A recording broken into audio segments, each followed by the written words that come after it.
Come back into that place of soft awareness. Taking a breath in. Close your eyes. And perhaps with that sound current still vibrating inside you, you feel yourself as the relative of the blue whale, as the record keeper. Breathing softly and deeply into your heart. Thanking your ancient old soul, Akash, for the music, for the vibration, for the opportunity right here, right now, today, to dive more deeply into your own consciousness, into that beautiful place where there is oneness for you. Keeping that oneness inside your heart, hoping and waiting is not anything you have to do anymore. Being. Begin the being in this new beginning of 2020. As you give yourself this year, this opportunity for your beingness to come into a clear focus, a time of awareness when you honor who you are becoming, and all that is available for you. Greetings, dear ones. I'm Kryon of Magnetic Service. This is the first channeling of the year 2020. And I want to start it with something I've said many times. You sit here in this audience, perhaps you listen apart from this audience, and I want to repeat the premise of the channeling, of the reason my partner sits in this chair, and what it's all about. Because the information this year is pointed and profound more than normal, because you are moving into new energies that have already started occurring right here. There is a creator, and most of the world believes this. One God. There is a creator. And the story is far grander and greater than any of you can imagine, because there is a veil that keeps you from seeing the majesty of your soul. Every single human being who hears this and listens today in the chair has a beautiful, magnificent part of them which is called the soul. This is also something believed by billions of people on the planet. The soul is the part that is divine, the part that lives forever. And so almost all of humanity already has the concept of a beautiful, loving, benevolent, glorious God. And the soul? So many don't understand that the soul is not standalone energy. It belongs to this creator. That's where you came from. So there's really two parts to every single human being. There's actually more, but the basic two that billions believe is the corporeal human. That is the body, the vehicle you walk around in. And the divine part, the soul. And up to now, in the energies of the years that humans have been on the planet, the soul is something not understood, not acknowledged, not really. You understand it's there, and you learn about it by the shamans and the teachers and the religions, but you don't really understand and work with it until now. If I could give you a principle of what is happening in the new energy that has never happened before, it is the merge of the soul and the corporeal. It has interesting attributes that some of you are experiencing. Number one, the soul knows everything. Therefore, some of you are starting to receive knowledge truly that is part of a knowingness that you realize you were never taught. It's a knowingness that is beyond esoteric. It is a knowingness of practical spirituality. There's a reason you're here. There's a mechanism, if you want to call it that, of physics that applies to all things, including your soul. Multidimensionality is starting to occur. And so in this new energy, what you start to see and what you start to experience is that meld. And it explains so many who sit here with knowledge they don't understand where it came from. And some of you question it and some of you don't. You realize what it is, where it came from, and how beautiful it is. What's a human being going to do with that? And that is the lesson at hand, not today. But it will be the subject of more channels. What do you do with information that starts to become merged with your corporeal self? Is everyone getting it? The answer is no. The old souls are. The ones who haven't gone through the school of life many times are not. And it's not about privilege, dear ones. It's about experience. If you're in a school, you acknowledge the ones who just showed up don't know as much as the ones who are graduating. This is practical. So the old soul on the planet who has been here over and over and over and over is starting to receive information. But that's not the subject of today. This beautiful, benevolent God of yours, the one that you share consciousness with, are you ready for that? That soul of yours has a divine consciousness from the Creator, and it's starting to be part of that which is your consciousness. Of course, there is love and benevolence, but it starts to alter something that's very basic, and that is going to be the subject of this channel and the one that follows later tonight. Now, those listening who will say, well, where can I find that later tonight channel? I'll tell you, if you ask that, you're not listening in the right place.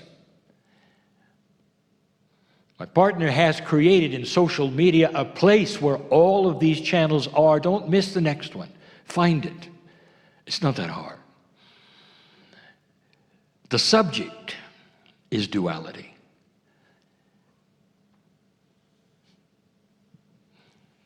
The number of the year should have given you a clue. It's a master number, dear ones.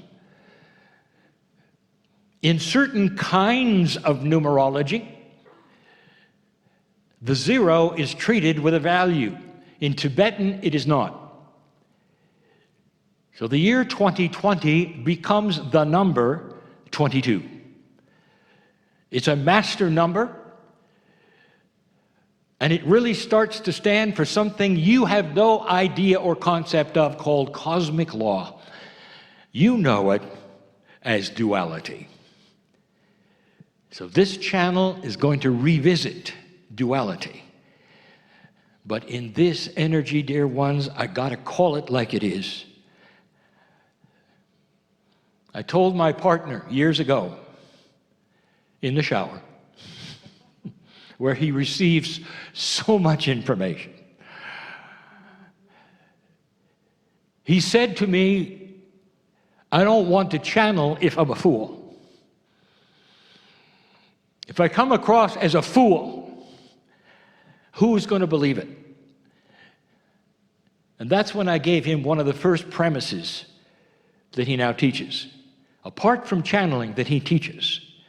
And that is this, that the spirituality is not esoteric. It must be real. It must be practical. It must work. Therefore, you don't have something that you simply float around and hope it works. Or you become part of a very isolated group of people nobody wants to talk to because you're just too strange. Instead, it must be grounding and practical and real. And that, my friends, is benevolence and love and compassion. All of those things. Every mother understands those things. That's real. I said that to him, and that was the point at which he said, I'm on board. Duality has been presented to this planet as a fallacy. If you define duality, normally the definition starts out like this. It's the struggle between good and evil. A more elegant would say it's a struggle between light and dark, and none of those things are accurate. Duality was presented to you and given to you as a gift, and it's a beautiful gift of free choice to determine your own path, dear ones, where your consciousness will take you and go. It's one of the most beautiful gifts. The story goes like this. In the Garden of Eden, we're going to go to Scripture. We're going to go to a place that is so well known and understood for this example. How many times have we told you that that story is a metaphor? The garden is the earth, of course. It's Gaia, beautiful Gaia. Adam represents all men, Eve represents all women. And the whole idea of what took place there was intervention. An angel came down, according to Scripture, and touched the human beings and gave them something they never had before. They went from animals on the planet to divine beings with free choice who had a soul.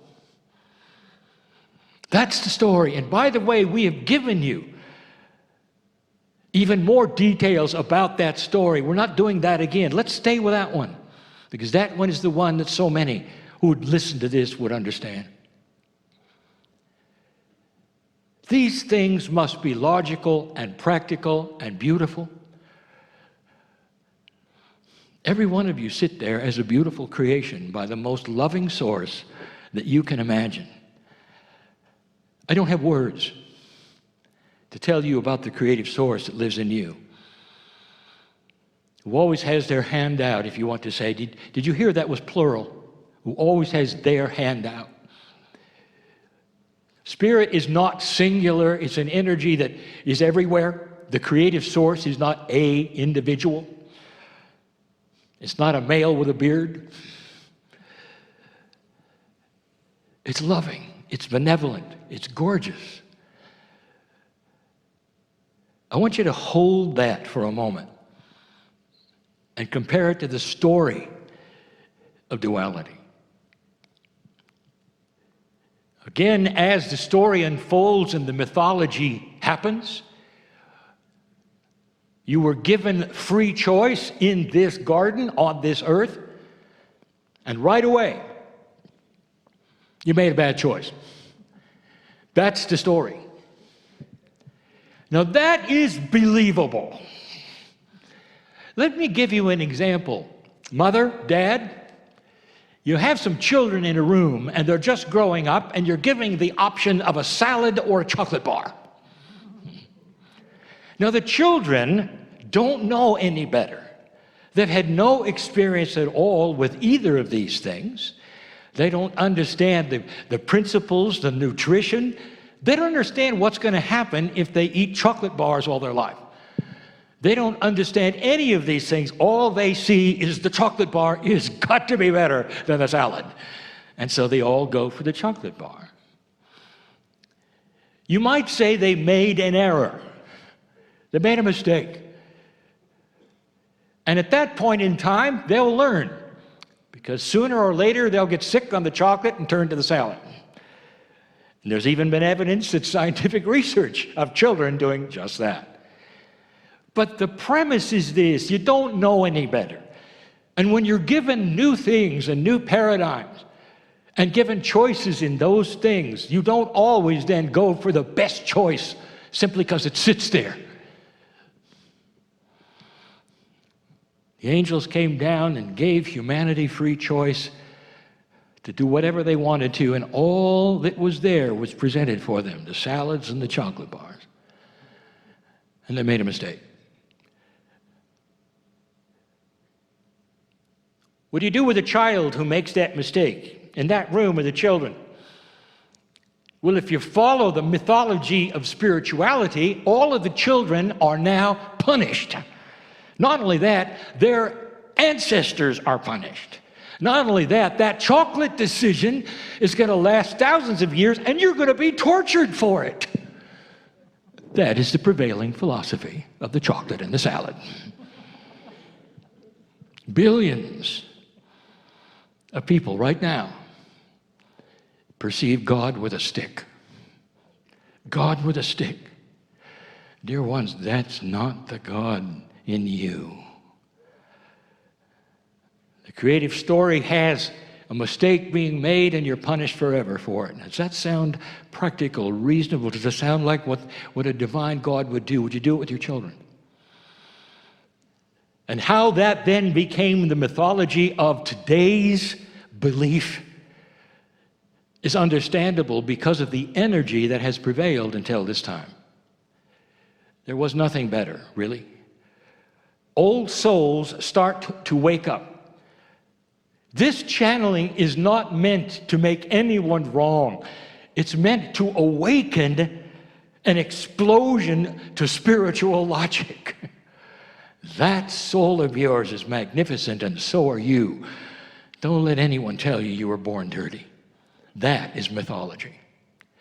And it's a mythology that makes no sense at all to a God that is beautiful, who created you in the image of love, all of you, created in his, her image, the image of love, not the image of punishment or torture.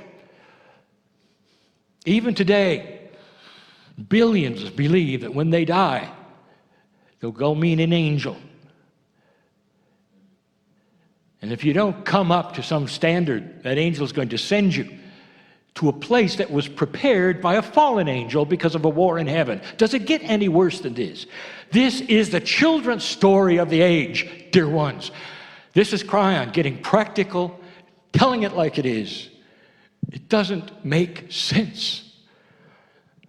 That love which so many religions feel of the love of God is totally and completely accurate. Now erase the part of the punishment, of the torture, of the evil, of that which is a decision of watching you and deciding if you're good or bad. That's not free choice.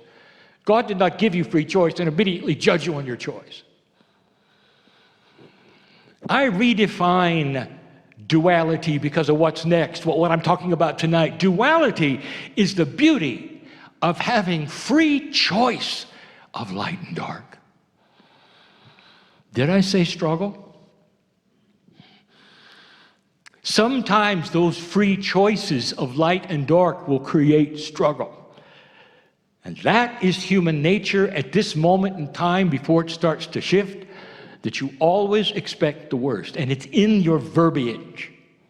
The struggle between light and dark is the old paradigm, the old words.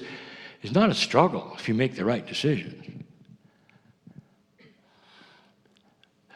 So duality right now starts to shift. This is the year of cosmic law. This is the year of duality. And that means you're going to start seeing light and dark exposed. But the exposition of it is not going to come necessarily from your news. It's going to come first with humanity, who see things that are not correct, and then it becomes news instead of the other way around. Let me ask you a question. Going back to the salad and the chocolate, let me ask you a question. What if Adam and Eve looking at the salad and the chocolate, this is a metaphor, without being blindfolded or simply choosing the one that smelled better, which they did, what if the salad came with a lineage of information, and so did the chocolate? What if they could appear and look at them and they weren't simply things on a plate, but somehow there was a knowingness of which one to go for? Welcome to 2020, because duality is going to start talking to you. This is the meld between that which is the corporeal consciousness, which is very limited to all things three-dimensional, that would always choose chocolate, or a multidimensional meld with that which has information even about the simplest things. How many of you are now discerning things differently as you look at situations? And you'll say, I'm not really aware of that. Oh, really? Why are you sitting here? You discern truth. And you know it when you hear it, don't you? Now that's in this meeting because it's an esoteric meeting. Now project that in the future to a situation where you have to choose a political candidate. In the future, not now. 10 years from now, whatever. Where instead of a choice based upon your party or what your parents told you, you can read them. As they talk to you, you can see what's under the hood. Imagine such a thing. Imagine knowing when a situation is true or false, just around you. Just when you go into places, having a sense of knowingness, of benevolence, as opposed to non-benevolence. To be able to have coherence instead of chaos and know the difference where you're steered to certain places. Then you don't have a blindfold on anymore. Then you're not a child anymore, selecting things that might smell better. Now you're informed. That is the new duality. Tonight I want to tell you where that's going to take you because, dear ones, the veil is being lifted. It's being lifted. In all walks of life, in all things, in all paradigms, spirituality and science and education, social, it's being lifted. We'll talk a little bit about that so you might recognize some of these things as they start to happen. They're already starting. And you're going to have to make decisions on whether things are accurate or not, or true or not, proper or not based upon old feelings, old soul, but an intuition that starts to flow into you. The what-ifs that you never saw before. I'll talk about this new intuition and how it might talk to you, old soul, when we convene later. This is duality. It's beautiful. It's not a struggle. It's free choice to go to the light or the dark. It's free choice without the burden of God with a stick. God with a stick, dear ones, is the human version. That's you with a children's story. That's human consciousness. That's not God consciousness. Everything about that is human. God is so far above that. I have no words. There are no human words to tell you how beautiful God inside is, with that handout that says, isn't it time you put away childish things and saw a grand truth in your life that will give you peace for the rest of your life, no matter what happens. You become more of the soul than of the human. And that's called ascension. I'll be back. And so it is.